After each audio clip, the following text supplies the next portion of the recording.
be magnified through each one of us. We welcome each one of you in the blessed name of our Lord and Savior, Jesus Christ. We welcome you also on behalf of the Kodambakkam Christian Assembly in Chennai. Now, with regard to the opening prayer, which we usually have, I request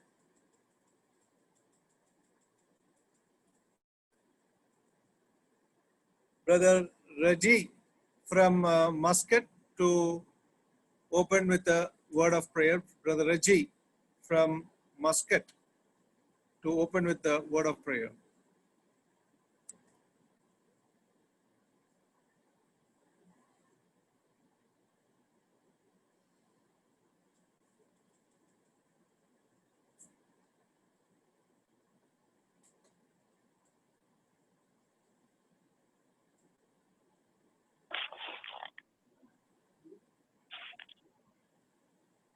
Hello. Yeah. Sir. Yes. Brother Raji for the opening prayer.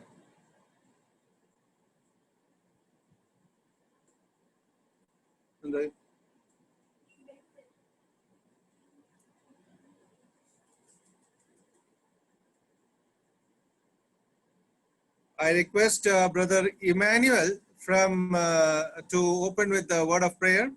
Brother Emmanuel from Karur district to open with the word of prayer. Over to Brother Emmanuel. Brother, praise the Lord. Praise the Lord, brother. Stotram. கேக்குதா brother? Yeah, ஜெபம் பண்ணுங்க. Okay, ஜெபம் பண்ணுவோம்.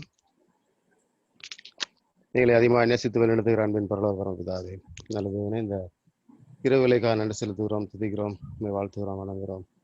நீர் வல்லவரும் நல்லவரும் வாக்கு மாறாதவனுமாய் மட்டுமாய் எங்களோட கூட இந்த வழி நடத்தி நீர் பாதுகாத்து நன்றி செலுத்துகிறோம் கர்த்தாவே.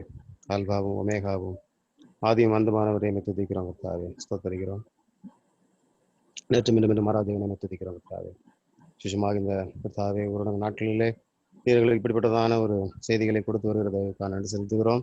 இப்பொழுது அடியான் மூலமாக நீ கொடுக்க வேண்டிய செய்திகளை எங்களுக்கு ஆசீர்வாதத்தை தர வேண்டுமா ஜெபிக்கிறோம். எங்களுக்கு சாபத்துக்கு ஏதுவானவங்க அல்ல, ஆசீர்வாதத்துக்கு ஏதுவாக எங்களை மாற்றி தர வேண்டுமா ஜெபிக்கிறோம் கர்த்தாவே. வந்திருக்க ஒரே பேர் ஆசீர்வாத தரலும் நாளிலே நமது கிருபை அதிகமாக இருக்க வேண்டுமா ஜெபிக்கிறோம் கர்த்தாவே. ஆண்டவரே, சாமியால் சொன்னதை போல ஆண்டவரே சொல்லும்படியான் கேட்கிறேன் என்ற வண்ணமாக நாங்கள் ஆண்டவருடைய சமூகத்திலிருந்து நாங்கள் அநேக நன்மைகளை பெற்றுக்கொள்ளும்படியாக எங்களுக்கு இறக்கம் பாராட்டியலும் இந்த வேத பாடகத்தை ஆசீர்வாத தரணுமா நம்ம கருத்தில் கொடுக்கிறோம். எல்லா துதி நன்மைக்கே செலுத்துகிறோம். அருமையாட்சியரும் மீட்பெருமான இயேசு கிறிஸ்துவின் நாமத்திலே எங்கள் ஜெபத்திற்கிறோம் ஜீவன் நல்ல பிதாவே, ஆமென். Amen.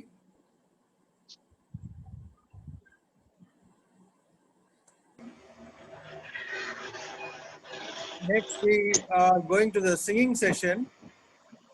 We request, we take the request, Brother Paramanandam from Ennur Assembly to please lead us with the song, Tamil song. One song will do because of lack of time. Over to Brother Paramanandam from Ennur Assembly in Chennai. One song, please. Yeah. Praise the Lord, brother. கேக்குதுங்களா? கேக்குதுங்க. Praise the Lord. Yeah. உம்மோடு நானும் என்னோடு நேரும் ஒன்றாயிருக்கின்றோம் பிரியோம் ஏசையா என்கிறதான பாடலை நாம் பாடுவோம். உம்மோடு நானும் என்னோடு நீரும் ஒன்றாயிருக்கின்றோம் பிரியோம் ஏசையா. உம்மோடு நானும் என்னோடு நீரும் ஒன்றாயிருக்கின்றோம் பிரியோம் ஏசையா. என் தெய்வம் நீரல்லவோ, என் தெய்வம் நீரல்லவோ, என்னை நடத்தும் என் தேவனே, என்னை நடத்தும் என் தேவனே. உமக்கே ஆராதனை,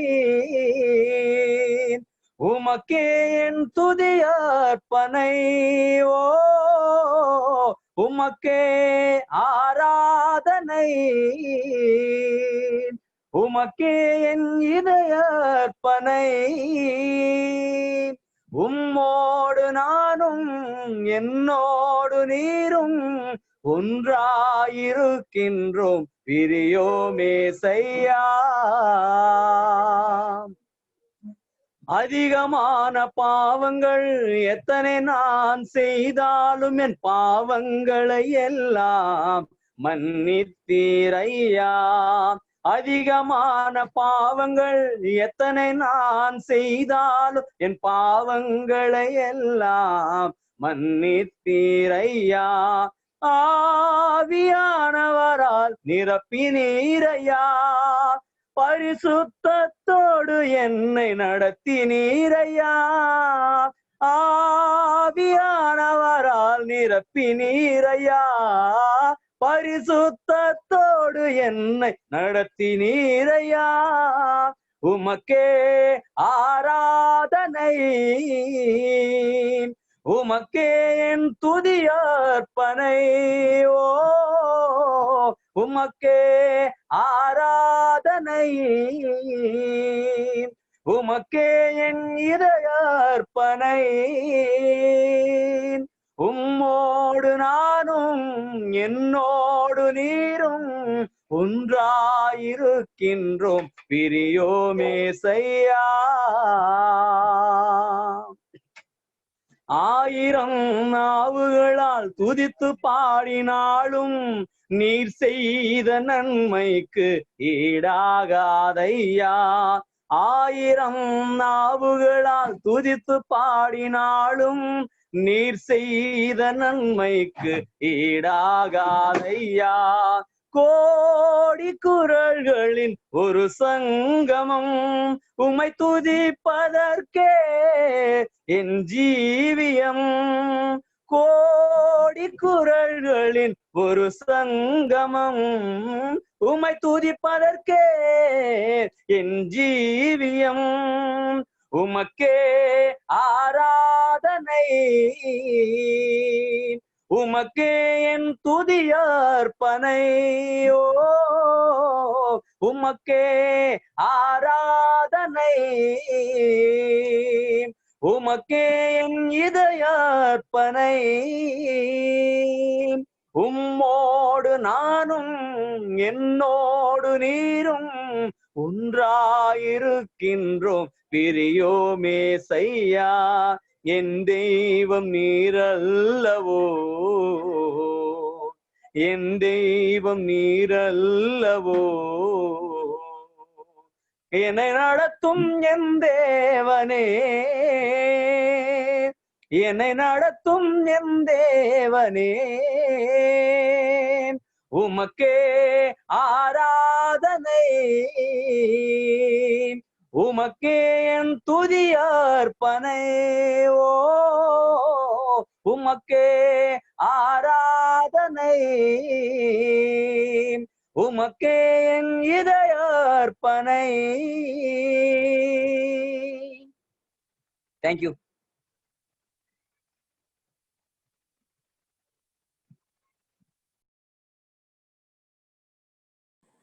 Thank you, dear brother Paramanandam, for that wonderful song.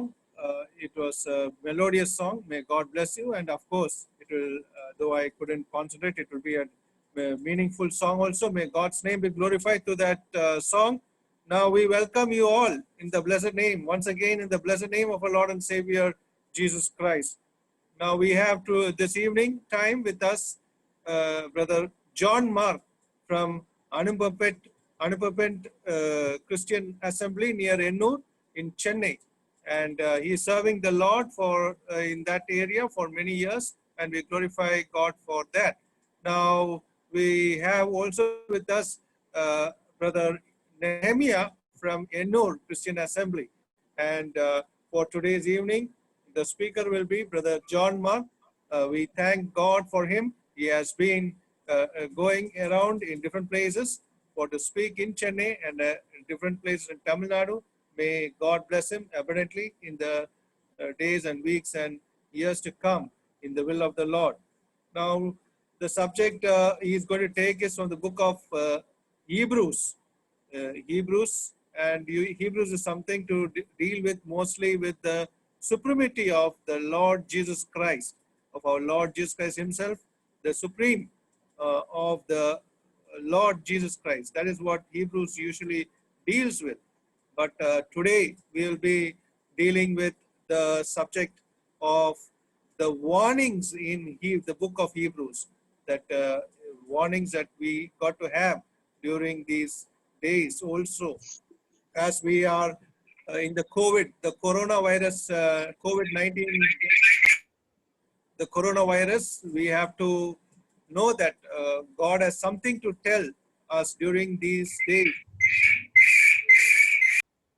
through the word of God, so that we may also introspect our hearts and come to closer to the heart of God, as David was a man after God's own heart. Now we thank for all the dear ones for coming in, and once again we request our dear brother for the blessing of the message. We request dear brother Gershom Naftali from Gershom Naftali to please pray for the blessing of the message. Over to brother Gershom Naftali.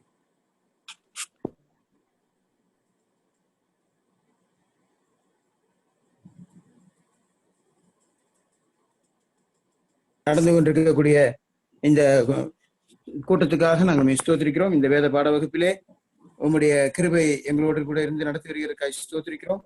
இப்பொழுதும் கூட சகோதரர் ஜான்மார்க்காக நாங்கள் ஸ்தோத்திரிக்கிறோம். கர்த்தாவே, அவரை நீர் எடுத்து பயன்படுத்தும், உங்களுடைய வார்த்தைகளை கொண்டு பேசும், எங்களுக்கும் அது பிரயோஜனமாக இருக்கும்படி செய்திடலும். அதே நேரத்திலே கேட்கக்கூடிய ஒவ்வொருவருக்கும் கூட அது பிரயோஜனமாக இருக்கும்படி செய்திடலும். சுவாமி, இதை பொருட்படுத்தி நடக்கக்கூடிய கோடம்பாக்கம் சபைக்காக நாங்கள் ஸ்தோத்திரிக்கிறோம். அருமை சகோதரருக்காக நாங்கள் துதிக்கிறோம். முயற்சிகளை கர்த்தர் ஆசீர்வதித்து வருகிறேன். நன்றியோடு துதிக்கிறோம். இந்த கூட்டம் முழுவதிலும் எந்த விதமான கருவிகளுடைய இடர்பாடுகள் இல்லாதபடிக்கு நல்ல ஒரு நெட்வொர்க் கிடைக்கவும், நல்லபடியாக நாங்கள் வசனத்தை கேட்க கிருபைதாரும். துதிக்கான மகிமையெல்லாம் நாங்கள் முக்கிய எடுக்கிறோம். ரட்சகர் இயேசு கிறிஸ்துவின் திருநாமத்தினால் வேண்டிக் கொள்கிறோம், நல்ல பிதாவே, ஆமென். Amen. Thank you, brother Gershom, for the prayer. May God bless you. And now we are going into the message with brother John Mark delivering in the Spirit.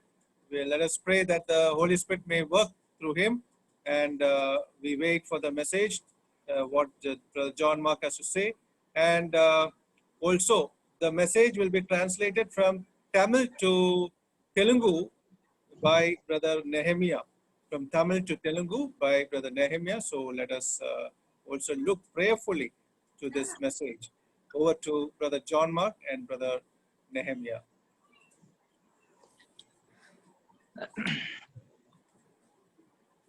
தேவனுடைய பரிசுத்த நாமம் மகிமைப்படுவதாக. దేవుని యొక్క పరిశుద్ధ నామమునకు మహిమ కలుగును గాక. இந்த ஜூம் வழியாக உங்கள் எல்லாரையும் சந்திக்கிறதுல நான் மிகுந்த மகிழ்ச்சி உள்ளவனாக இருக்கின்றேன். ఈ జూమ్ ద్వారా మిమ్మల్ని అందరిని చూసుట్లో నేను చాలా ఆనందిస్తుంటున్నాను. கர்த்தருடைய வார்த்தையை கேட்பதற்கு இப்படிப்பட்ட ஒரு அவகாசத்தை உண்டு பண்ணி கொடுத்த கர்த்தருக்கு நன்றி தெரிவித்துக் கொள்கின்றோம். ఇలాంటి మంచి సదవకాశాన్ని అనుగ్రహించిన దేవునికే మనము వందనాలు చెల్లిస్తాము. இப்படிப்பட்ட இந்த கூட்டங்களை ஒழுங்கு செய்த சகோதரன் ஜான்சன் அங்கிளுக்கும் பொறுப்புள்ள சகோதரர்களுக்கும் கர்த்தர் நாமத்துல நன்றியை தெரிவித்துக் கொள்கின்றேன். ఈ యొక్క కూడికను ఏర్పాటు చేసిన సహోదరు జాన్సన్ అంకుల్ గారికి, అలాగనే బాధ్యత కలిగిన వారందరికి కూడా ప్రభువైన యేసుక్రీస్తు నామములో హృదయపూర్వకమైన వందనాలు తెలియపరుస్తున్నాము. முன்கூட்டியே தலைப்பானது சொல்லப்பட்டிருக்கின்றது. ముందుగానే అంశం ఏమిటో చెప్పబడి ఉంటున్నది. எபிரேயர் நிருபத்தில் இருக்கக்கூடிய எச்சரிப்பின் பகுதிகளை குறித்து நாம் இன்றையும் நாளையும் நாம் சிந்திக்க இருக்கின்றோம். హెబ్రీ పత్రికలో ఉంటున్న హెచ్చరికల గురించి ఈ రోజు రేపు మనం చదవబోతుంటున్నాము. ஆரம்பத்திலிருந்து நாம் வேதத்திலே பார்த்தோம் என்று சொன்னால் தேவன் எச்சரிக்கிற தேவனாக இருக்கின்றார். ప్రారంభము నుండే మనం చూసినట్లయితే దేవుడు మనల్ని హెచ్చరించే దేవుడై ఉంటున్నాడు. ஆதியாகமத்திலிருந்தே நாம் அதை பார்க்க முடியும். ఆది కాండములో నుండే మనం అది చూడగలము. கர்த்தர் தம்முடைய எதிர்பார்ப்பிலே தம்முடைய ஜனங்கள் வாழ வேண்டும் என்பது அவர் விரும்புகிறவராக இருக்கின்றார். దేవుడు తను ఎదురు చూస్తున్నట్లుగా ప్రజలు జీవించాలని ఆయన ఆశిస్తుంటున్నాడు. அவர் விரும்புகிற தரத்திலே அவருடைய ஜனங்கள் வாழ வேண்டும் என்பதை அவர் எதிர்பார்த்து கொண்டிருக்கின்றார். ఆయన ఇష్టపడినట్లుగా తన ప్రజలు జీవించాలని ఆయన ఎదురు చూస్తూ ఉంటున్నాడు. ஒருவேளை அப்படியாக வாழாத பட்சத்துல அவர்களை சரி செய்கிறதற்காக அவர்களை எச்சரித்து அவர்களை திரும்பவும் கொண்டு வருகிறார் என்று சொல்லி நாம் வேதத்துல பார்க்கிறோம். ఒకవేళ అలాగూ జీవించకపోయినట్లయితే వారిని హెచ్చరించి వారిని సరిచేసి మరలా సరిచేసి తీసుకొని వస్తున్నట్లుగా చూస్తూ ఉంటున్నాము. அப்படியாக வேதம் முழுவதும் பார்க்கின்றோம். அதிகமாக இந்த எபிரேய நிருபத்திலேயும் கூட புதிய ஏற்பாட்டுல எச்சரிப்புகளினுடைய வேதத்தை நாம் பார்க்க முடிகிறது. అలాగనే గ్రంథం అంతట్లో కూడా అలాగ హెచ్చరికలు చూస్తుంటున్నాము. ప్రత్యేకంగా క్రొత్త నిబంధనలో కూడా మనం చూస్తూ వస్తుంటున్నాము. எபிரேயர் நிருபத்துல மொத்தம் 6 வேத பகுதிகள் எச்சரிப்பின் பகுதிகளாக இருக்கின்றன. హెబ్రీలకు రాసిన పత్రికలో 6 భాగాలు హెచ్చరిక భాగాలుగా ఉంటున్నవి. இந்த எச்சரிப்புக்கான காரணத்தை நாம் சிந்திக்க வேண்டியவர்களாக இருக்கின்றோம். ఎందుకు హెచ్చరిస్తున్నాడు అనే కారణములో మనం ధ్యానం చేయవలసిన వారమై ఉంటున్నాము. இந்த எபிரேய நிருபம் எழுதுகிறதற்கான முக்கிய நோக்கம் என்னவென்று சொன்னால், ఈ హెబ్రీ పత్రిక రాయటకు కావాల్సిన ప్రాముఖ్యమైన కారణం ఏమిటనగా, எபிரேய விசுவாசிகள், முதல் நூற்றாண்டிலே வாழ்ந்த எபிரேய விசுவாசிகள் தங்களுக்கு உண்டான உபத்திரவங்களின் நிமித்தமாக, பாடுகளின் நிமித்தமாக அவர்கள் விட்டு வந்த எபிரேய மார்க்கத்திற்கு திரும்பி போகலாம் என்று நினைத்துக் கொண்டிருந்தார்கள். మొదటి శతాబ్దంలో ఉంటున్న హెబ్రేయులు వారు విడిచి వచ్చిన మార్గమును మరలా దాన్ని వెంబడించాలి, తిరిగి వెళ్ళాలని వారు ఆలోచిస్తూ ఉంటున్నారు. கிபி 60 70 வரைக்குமாக, அதாவது 68 ஆண்டுகளுக்குள்ளாக இருக்கக்கூடிய விசுவாசிகளை குறித்து இந்த வேத பகுதியிலே நாம் பார்க்க முடிகிறது. క్రిస్తకము 68 70 ఉన్న విశ్వాసుల గురించి ఈ సంగతులు రాయబడి ఉంటున్నవి. என்ன காரணம் என்று சொன்னால், நீரோ சக்கரவர்த்தியினுடைய அரசாட்சி அந்த காலகட்டத்துல 60 68 வரைக்குமாக உள்ள இடைப்பட்ட காலகட்டத்துல அவருடைய ஆட்சி காலத்தை நாம் பார்க்க முடிகிறது. నీరో చక్రవర్తి యొక్క పరిపాలన 60 నుండి 68 సంవత్సరం వరకు ఆ పరిపాలన మనం చూడగలుగుతుంటున్నాము. அவருடைய ஆட்சி காலத்துல கிறிஸ்தவர்கள் அதிகமாக உபத்திரப்பட்டவர்களாக இருக்கின்றார்கள். అతని యొక్క కాలంలో క్రైస్తవులు అధిక శ్రమలు అనుభవించిన వారుగా ఉంటున్నారు. எபிரேய விசுவாசிகளுக்கு கூடுதலாக மற்றொரு உபத்திரவும் அங்கே அவர்களுக்கு இருந்தது. హెబ్రీ విశ్వాసులకు మరి దానికంటే మరొక ఆ యొక్క శ్రమ ఎక్కువైపోయి ఉంటున్నది. அதற்கான காரணம், ரோம அரசாங்கத்தினாலே அவர்களுக்கு உபத்திரவம் இருந்தது. மட்டுமல்லாமல் தங்களுடைய சொந்த ஜனங்களாலும் அவர்கள் உபத்திரப்பட்டவர்களாக இருக்கிறார்கள். వారిని చూసినట్లయితే రోమా ప్రభుత్వం ద్వారా వారికి శ్రమలు ఉంటున్నవి. మరొక విధముగా తమ సొంత జనులే వారిని శ్రమల పాలు చేస్తూ వచ్చారు. இந்த உபத்திரவத்தினுடைய விளைவாக அவர்களுக்கு ஏற்பட்ட சிந்தை, கர்த்தராகிய இயேசு கிறிஸ்துவை ஏற்றுக்கொண்டதினாலே தானே இந்த உபத்திரவங்கள் எல்லாம், அதனால விட்டு வந்த எபிரேய மார்க்கத்துக்கே போய்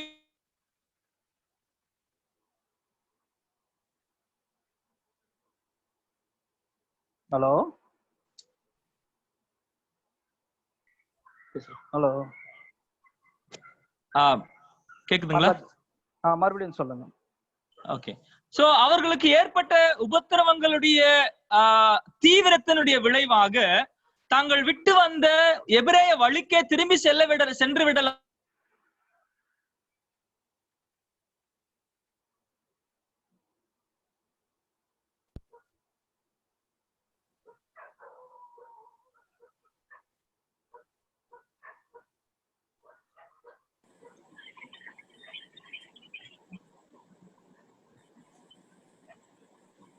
హలో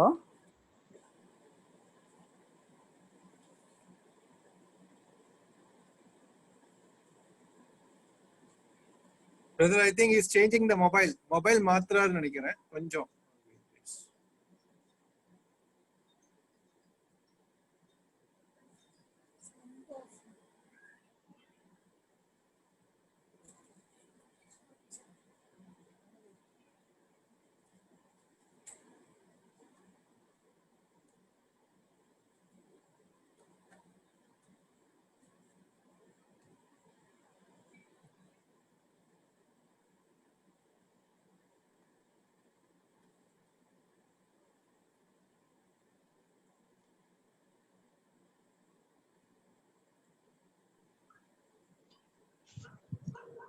கேக்குதுங்களா? ஓ கேக்குதா? కేకుదుங்க. ఓకే. Yeah. ఏ మార్గంనైతే వాడు విడిచిపెట్టి హెబ్రీలు వచ్చారో మరలా అదే మార్గంలోకి శ్రమల ద్వారా వెళ్ళాలని వారు తలంచుకున్నారు. சோ அவர்கள் சிந்திக்கும் பொழுது இவ்விதமாக அவர்கள் யோசித்து பார்த்தார்கள். వారు ఇలాగూ ఆలోచించడం ప్రారంభించారు. சோ நாங்க இயேசு கிறிஸ்துவை ஏற்றுக்கொண்டதனால எங்களுக்கு என்ன பலன் இருக்கின்றது? మేము ప్రభు అయిన యేసు క్రీస్తును అంగీకరించడం బట్టి మాకు ఏమి ప్రయోజనం ఉన్నది? நாங்கள் எபிரேய வழியிலே இருக்கும் பொழுது எங்களுக்கு உண்டான மேன்மையான காரியங்கள் இருக்கின்றது. మేము హెబ్రీలో ఉన్నప్పుడు మాకు విశేషమైన కార్యములు మాకు ఉంటున్నవి. அதாவது நாங்கள் மேன்மையாய் கருதுகிறதற்கு தேவாலயம் இருக்கின்றது. మేము ఉన్నతమైన వారంగా కనిపించుకొట్టుకు మాకు దేవాలయం ఉంటున్నది. அதிலே பிரதான ஆசாரியர்கள் இருக்கிறார்கள். అందులో ప్రధాన యాజకులు మాకున్నారు. அதிலே பலிகள் எங்களுக்கு இருக்கின்றது. మేము అక్కడ బలు అర్పించేవారుగా ఉన్నాము. மேன்மையான தலைவர் என்று கருதப்படக்கூடிய மோசே எங்களுக்கு இருக்கின்றார். మాకు ఉన్నతమైన నాయకుడు అని చెప్పుకోవడానికి మోషే ఉన్నాడు. அங்கே வாக்குத்தத்தம் பண்ணப்பட்ட தேசத்திலே எங்களை உண்டே அழைத்து கொண்டு சென்ற யோசுவா இருக்கின்றார். వాగ్దాన దేశంలోకి మమ్మల్ని తీసుకొని వెళ్ళిన యెహోషువ ఉన్నాడు. நியாயப்பிரமாணத்தை கொடுத்த தேவதூதர்கள் இருக்கிறார்கள். మాకు ధర్మశాస్త్రం ఇచ్చిన దేవదూతలు ఉంటున్నారు. தீர்க்கதரிசிகள் இருக்கிறார்கள். ప్రవక్తలు ఉన్నారు. இப்படியெல்லாம் நாங்கள் மேன்மையாய் கருதுகிறதற்கு இவ்வளவு மேன்மையானவர்கள் இருக்கிறார்கள். ஆனால் கிறிஸ்தவத்திலே இயேசு கிறிஸ்து மாத்திரம்தானே இருக்கிறார் என்ற சிந்தை அவர்களுக்கு உண்டானது. ఇలాగూ మేము తలంచుటకొండకు శ్రేష్టమైన వారు అందరూ కూడా మాకుంటున్నారు. కానీ ఇక్కడ చూసినట్లయితే యేసు క్రీస్తు వారు మాత్రమే కదా మాకుండేది. அவர்களுக்கு இந்த எபிரேய எழுத்தாளர் நீங்கள் ஏற்றுக்கொண்ட கர்த்தராகிய இயேசு கிறிஸ்துவானவர் இவர்கள் எல்லாரையும் விட மேலானவர் என்று சொல்லக்கூடிய நிருபம் தான் இந்த எபிரேய நிருபமாக இருக்கின்றது. ప్రభువును అంగీకరించిన వారికి వీరందరికంటే శ్రేష్ఠుడు మన ప్రభు అయిన యేసు క్రీస్తు వారని చెప్పబడిన రాయటకే ఈ హెబ్రీ పత్రిక రాస్తుంటున్నారు. அவ்விதமாக ஆண்டவராக இயேசு கிறிஸ்துவானவர் எவ்வளவு மேலானவர் என்பதை சொல்லிக்கொண்டு வரும் பொழுது ప్రభు అయిన యేసు క్రీస్తు వారు ఎంత శ్రేష్ఠుడు అని చెప్పుకుంటూ వస్తూ ఉంటుండగా அதே நேரத்திலே அவ்வப்போது அவர்களை எச்சரித்துக் கொண்டே வருகிறார், நீங்கள் பின்னாக திரும்பி போக வேண்டாம் என்று சொல்லி.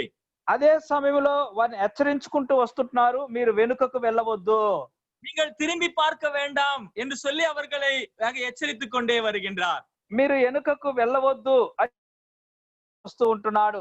அவ்விதமாக பின்வாங்கி போகிறதுனாலே அவர்களுக்கு உண்டாகக்கூடிய தண்டனைகளை குறித்தும் கூட இந்த வேத பகுதிகளானது நமக்கு சொல்லிக் கொண்டு வருகின்றது. అలాగూ వారు వెనుబడికి పోవటం వలన వారికి కలిగే శిక్షలు కూడా ఈ యొక్క భాగంలో మనకు తెలియపరచబడుతూ ఉంటున్నవి. நாம் இப்பொழுது வேத பகுதிக்குள்ளாக நாம் செல்லலாம். ఇప్పుడు పరిశుద్ధ గ్రంథంలోనికి ఆ భాగంలోనికి వెళ్దాము. அந்த 6 எச்சரிப்பின் பகுதிகளை நான் வேகமாக சொல்லுகின்றேன், நீங்கள் குறித்துக் கொள்ளுங்கள். ఆ 6 హెచ్చరిక భాగములను నేను వేగంగా చెబుతాను, మీరు వాటిని రాసుకోనండి. எபிரேயருக்கு எழுதின நிருபம் 2ஆம் அதிகாரம் முதல் 4 வசனங்களிலே முதல் எச்சரிப்பின் பகுதியாக நாம் பார்க்கின்றோம். హెబ్రీయులకు రాసిన పత్రిక 2వ అధ్యాయం మొదటి 4 వచనంలో మొదటి హెచ్చరిక భాగముగా చూస్తూ ఉంటున్నాము. அதிலே நாம் பார்க்கக்கூடிய காரியம், అందులో మనం చూస్తున్న సంగతి, இவ்வளவு பெரிதான ரட்சிப்பை நாம் அசட்டை செய்வோமானால் நாம் எப்படி தண்டனையை தப்பித்துக் கொள்வோம் என்று சொல்லுகின்றார். ఇంత గొప్ప రక్షణ మనం నిర్లక్ష్యం చేసిన ఎలా ఎలాగూ శిక్షను మనం తప్పించుకోవాలనుకుందాము అంటున్నాడు. இது முதல் எச்சரிப்பாக இருக்கின்றது. ఇది మొదటి హెచ్చరికగా ఉంటున్నది. இரண்டாவதாக நாம் பார்க்கும் பொழுது, రెండవదిగా మనం చూసినప్పుడు எபிரேயர் 3ஆம் அதிகாரம் 7ஆம் வசனத்திலிருந்து 19ஆம் வசனம் வரைக்குமாக நாம் இரண்டாவது எச்சரிப்பை நாம் பார்க்கின்றோம். హెబ్రీయులకు రాసిన పత్రిక 3వ అధ్యాయము 7వ వచనం నుండి 19వ వచనం వరకు రెండవ హెచ్చరికను చూస్తుంటున్నాము. முதல் எச்சரிப்பு ரட்சிப்பை அசட்டை செய்கிறது என்பதை குறித்து நாம் பார்த்தோம். మొదట రక్షణను నిర్లక్ష్యం చేసే హెచ్చరికను చూసాము. அந்த ரட்சிப்பை அசட்டை செய்கிறது எப்படி என்பதான காரணங்கள் மற்ற 5 எச்சரிப்புகளிலே விவரிக்கிறதாக நாம் பார்க்க முடிகின்றது. ఆ రక్షణను నిర్లక్ష్యము ఎలా చేస్తున్నారని చెప్పి మిగతా 5 భాగంలో మనం అది చూస్తూ ఉంటున్నాము. அதிலே முதலாவதாக எபிரேயர் 3ஆம் அதிகாரம் 7 to 19 வரை அவிசுவாசம் உள்ள இருதயத்தை குறித்து அங்கே சொல்லுகின்றார். అందులో రెండవ భాగంగా 3వ అధ్యాయము 7వ వచనం 18 19వ వచనం వరకు అవిశ్వాసముల గురించి చెప్పని మాటలు చూస్తూ ఉంటున్నాము. அவிசுவாசம் உள்ள இருதயத்தினாலே நம்முடைய ரட்சிப்பை நாம் அசட்டை செய்கிறவர்களாக இருக்கிறோம் என்பதை அங்கு சொல்லுகின்றார். అవిశ్వాసము కలిగిన హృదయం ఉండటం బట్టి మనం రక్షణ నిర్లక్ష్యం చేస్తున్నామని చెప్తుంటున్నాడు. மூன்றாவதாக 4ஆம் அதிகாரம் 12-13 வசனங்களிலே மூன்றாவது எச்சரிப்பை நாம் பார்க்கின்றோம். మూడవదిగా 4వ అధ్యాయం 12-13 వచనంలో మూడవ హెచ్చరికను మనం చూస్తూ ఉంటున్నాము. கர்த்தருடைய வார்த்தைக்கு கீழ்ப்படியாமல் போகிறது என்பதான எச்சரிப்பை நாம் அங்கே பார்க்கின்றோம். దేవుని వాక్యమునకు లోబడకుండా పోవుట అనే సంగతిని మూడవ హెచ్చరికగా చూస్తుంటున్నాము. நான்காவதாக 5ஆம் அதிகாரம் 11ஆம் வசனத்திலிருந்து 4వదిగా 5వ అధ్యాయము 11వ వచనం నుండి 6ஆம் அதிகாரம் 8ஆம் வசனம் வரைக்குமாக ஒரு பெரும் பகுதி இந்த இடத்துல எச்சரிப்பாய் கொடுக்கப்படுகின்றது. 6వ అధ్యాయము 8వ వచనం వరకు ఒక సుదీర్ఘ భాగము హెచ్చరిక భాగముగా ఇవ్వబడి ఉంటున్నది. இந்த இடத்துல கொடுக்கப்பட்டிருக்கக்கூடிய எச்சரிப்பு வளராமல் போகிறதுனாலே உண்டாகக்கூடிய அபாயத்தை குறித்து இங்க எச்சரிக்கின்றார். ఇక్కడ హెచ్చరించబడిన భాగం ఏమిటో చూసినట్లయితే అభివృద్ధి చెందకపోవటం బట్టి ఆ కలిగే నష్టములు ఏమిటో తెలియపరచబడి ఉంటున్నవి. 5ஆவதாக 10ஆம் அதிகாரம் 26 முதல் 31ஆம் வசனம் வரைக்கும் நாம் பார்க்கின்றோம். 6వదిగా 10వ అధ్యాయం 26 నుండి 31వ వచనం వరకు మనం చూసినట్లయితే அந்த இடத்துல 10ஆம் அதிகாரம் 19ஆம் வசனத்திலிருந்தே அந்த எச்சரிப்பினுடைய மேன்மையை நாம் அங்கே பார்க்கின்றோம். అక్కడ 10వ అధ్యాయము 19వ వచనం నుండి హెచ్చరిక యొక్క శ్రేష్ఠత ఏమిటో మనం చూస్తుంటున్నాము. ஆனால் நேர்மறையான எச்சரிப்பும் எதிர்மறையான எச்சரிப்பும் இரு பிரிவுகளாக நாம் அங்கே பார்க்க முடிகின்றது. అక్కడ ముఖాముఖిగా హెచ్చరించుట, మర్మముగా హెచ్చరించుట రెండు భాగాలు అక్కడ చూస్తూ ఉంటున్నాము. 19ஆம் வசனத்திலிருந்து 25ஆம் வசனம் வரைக்குமாக அவர்களை பாசிட்டிவாக நேர்மறையாக நீங்க இதெல்லாம் செய்யுங்க என்று சொல்லி அவர்களை எச்சரிக்கிறதை நாம் பார்க்கின்றோம். 19వ వచనం నుంచి 26వ వచనం వరకు మీరు ఇవన్నీ చేయండి అని వారిని హెచ్చరించటం మనం చూస్తుంటున్నాము. 26ஆம் வசனத்திலிருந்து 31ஆம் வசனம் வரைக்குமாக இதை செய்ய வேண்டாம் என்று சொல்லி அவர்களை எச்சரிக்கிறதை நாம் அங்கே பார்க்கின்றோம். 26వ వచనం నుండి 31వ వచనం వరకు ఇవి మీరు చేయకూడదు అని వారిని హెచ్చరించినట్లుగా చూస్తూ ఉంటున్నాము. எதை செய்யக்கூடாது? ఏం చేయకూడదు? மனப்பூர்வமாய் சத்தியத்தை அறிகிற அறிவை அடைந்த பின்பு மனப்பூர்வமாய் பாவம் செய்யாமல் இருங்கள் என்று அவர்களை எச்சரிக்கிறதை 26ஆம் வசனத்திலிருந்து நாம் பார்க்கின்றோம். 26వ వచనం నుంచి మనం చూసినట్లయితే వారు సత్యం గురించి అనుభవ జ్ఞానం పొందిన వారై బుద్ధిపూర్వకంగా పాపము చేయకూడదు అని వారిని హెచ్చరించినట్లుగా చూస్తూ ఉంటున్నాము. கடைசியாக 12ஆம் அதிகாரம் 25 முதல் 29 வரை நாம் பார்க்கும் பொழுது చివరగా 12వ అధ్యాయము 25 வரை 25 నుంచి 29 వరకు చూసినప్పుడు கர்த்தரை விட்டு விலகி போகாதிருங்கள் என்று அவர்களை எச்சரிக்கிறதை நாம் பார்க்கின்றோம். ప్రభువును విడిచి తప్పిపోకుండా ఉండుడి లేక విసర్జించుకుడి అనే హెచ్చరికను మనం చూస్తూ ఉంటున్నాము. இந்த எல்லா எச்சரிப்புகள் இந்த தலைப்புகளிலே நாம் பார்க்கும் பொழுது ரட்சிப்போடே கூட இணைந்திருக்கக்கூடிய தலைப்புகளாக நாம் பார்க்க முடிகின்றது. ఇవన్నీ కూడా మనం చూసినప్పుడు ఈ అంశపు భాగములన్నీ కూడా రక్షణతో కూడా సంబంధించిన భాగములుగా చూస్తూ ఉంటున్నాము. நாம் பெற்றுக்கொண்டிருக்கக்கூடிய ரட்சிப்பு எவ்வளவு மேன்மையானது என்பதை நாம் சிந்திக்கும் பொழுது நாம் அதை அசட்டை செய்யாதவர்களாக நாம் காணப்படுவோம். మనం పొందిన రక్షణ ఎంత శ్రేష్టమైనది అని మనం చూసినట్లయితే దానిని మనం నిర్లక్ష్యం చేయకుండా ఉంటాము. எவ்விதமாக நாம் அசட்டை செய்து கொண்டு இருக்கின்றோம்? ఎలాగ మనం నిర్లక్ష్యం చేస్తూ ఉంటున్నామో அவிசுவாசத்தினாலே என்று சொல்லி நாம் பார்க்கின்றோம். అవిశ్వాసమును బట్టి అని చూస్తూ ఉంటున్నాము. கர்த்தருடைய வார்த்தைக்கு கீழ்ப்படியாமல் போகிறதுனாலே என்று சொல்லி பார்க்கின்றோம். దేవుని వాక్యమునకు లోబడకపోవటను బట్టి అని చూస్తూ ఉంటున్నాము. கர்த்தருக்குள்ளாக வளராதவர்களாக இன்னும் பிள்ளைகளாகவே குழந்தைகளாகவே ஆவிக்குரிய நிலைமையில இருக்கிறதுனாலே என்று சொல்லி பார்க்கின்றோம். అభివృద్ధి లేకుండా ఇంకా పసిపిల్లల వలె చిన్న బిడ్డల వలె ఉండుటను బట్టి అని చూస్తూ ఉంటున్నాము. இங்கே மனப்பூர்வமாய் பாவம் செய்கிறதுனாலே என்று சொல்லி பார்க்கின்றோம். బుద్ధిపూర్వకముగా మనం పాపము చేయటను బట్టి అని చూస్తూ ఉంటున్నాము. கடைசியாக அவரை விட்டு விலகி போகிறவர்களாக அவருடைய ரட்சிப்பை நாம் அசட்டை செய்கிறவர்களாக நாம் காணப்பட்டு கொண்டிருக்கின்றோம். చివరగా ఆయన విడిచిపెట్టి నిరాకరించి దూరం పోవటను బట్టి ఆయన రక్షణ మనం నిర్లక్ష్యం చేసిన వారుగా చూస్తూ ఉంటున్నాము. பிரியமான சகோதரனே சகோதரியே, நாம் அனுபவித்துக் கொண்டிருக்கக்கூடிய யாதொரு ஆவிக்குரிய காரியமாக இருந்தாலும் சரீர பிரகாரமான காரியங்களாக இருந்தாலும் ஒரு ரட்சிக்கப்பட்ட விசுவாசியாக இருக்கிறோம் என்றால் அது ரட்சிப்பினாலேதான் என்று நாம் பார்க்கின்றோம். ప్రియమైన వారులారా, మనం ఆత్మ సంబంధమైన ఏ యొక్క కార్యమును మనం అనుభవిస్తున్నాము అంటే అది రక్షణ సంబంధమైన దాన్ని బట్టే అని మనం గ్రహించవలసిన వారమై ఉంటున్నాము. கர்த்தர் நம்மேல் அக்கறையுள்ளவராய் காணப்பட்டு கொண்டிருக்கின்றார். ప్రభు మన మీద అక్కర కలిగిన వాడుగా కనిపిస్తుంటున్నాడు. எல்லா சூழ்நிலையிலேயும் நம்மை பாதுகாத்து கொண்டிருக்கிறவராக இருக்கின்றார். అన్ని పరిస్థితుల్లో మనల్ని భద్రపరిచేవాడుగా ఉంటున్నాడు. ஆலோசனைகளை சொல்லி அவர் நம்மை வழிநடத்தக்கூடியவராக இருக்கிறார் என்பதை நாம் பார்க்கின்றோம். ఆలోచనలు చెప్పి మనల్ని నడిపించేవాడై ఉన్నాడని మనం చూస్తూ ఉంటున్నాము. இது எதினாலே நாம் பெற்றுக்கொண்ட ரட்சிப்பினாலே என்று சொல்லி நாம் சந்திக்கின்றோம். ఇవన్నీ దేనిని బట్టి అని చూసినప్పుడు మనం పొందిన రక్షణను బట్టి అని చూస్తూ ఉంటున్నాము. இந்த எச்சரிப்பின் பகுதிகளை குறித்து பலவிதமான கருத்துக்கள் கிறிஸ்தவ வட்டாரத்திலே இருக்கின்றது. ఈ హెచ్చరికలు చూసి పలు విధమైన ఆ యొక్క భావాలు క్రైస్తవ సముదాయంలో ఉంటున్నవి. இந்த எச்சரிப்பின் பகுதிகள் யாருக்கு எழுதப்பட்டது என்பதான கேள்வியானது கிறிஸ்தவ வட்டாரத்தில் இருக்கின்றது. ఈ హెచ్చరికలు ఎవరికి రాయబడ్డవి అని క్రైస్తవ లోకంలో ఎవరికి రాయబడ్డవని ఉంటున్నవి. என்ன காரணம் என்று சொன்னால் இந்த எச்சரிப்புகள் எல்லாம் மிகவும் கடினமானவைகளாய் காணப்பட்டு கொண்டிருக்கின்றது. కారణం ఏమిటని చూసినప్పుడు ఈ హెచ్చరికలన్నీ కూడా చాలా కఠినమైనవిగా కనబడుతూ ఉంటున్నవి. நாம் இந்த 2ஆம் அதிகாரம் முதல் 4 வசனத்திலேயே நாம் வாசிக்கும் பொழுது ఈ ఎబ్రిలకు రాసిన పత్రిక 2వ అధ్యాయము మొదటి 4 వచనాలు చదివినప్పుడు 4ஆம் வசனத்தினுடைய பிற்பகுதியிலே நாம் பார்க்கின்றோம், இவ்வளவு பெரிதான ரட்சிப்பை குறித்து நாம் கவலையற்றிருப்போமானால் தண்டனைக்கு எப்படி தப்பித்துக் கொள்ளுவோம் என்று சொல்லி அங்கே சொல்லுகின்றார். మనకు తెలుగులో 3-4 కలిసి ఉంటున్నవి. ఇంత గొప్ప రక్షణను మనం నిర్లక్ష్యం చేసినేలా ఏలాగు మనం తప్పించుకొందుము అని అంటున్నాడు. சோ நாம் தண்டனைக்கு தப்பித்துக் கொள்ளுவோம் என்ற அந்த வார்த்தைகள் எல்லாம் இது நித்திய நரகத்திற்கு சம்பந்தமான வார்த்தைகளாக இருக்கிறது. ஆகவே இது விசுவாசிகளுக்கு எழுதவில்லை, அவிசுவாசிகளுக்கு தான் எழுதப்பட்டது என்று ஒரு கூட்டத்தார் சொல்லுகிறார்கள்.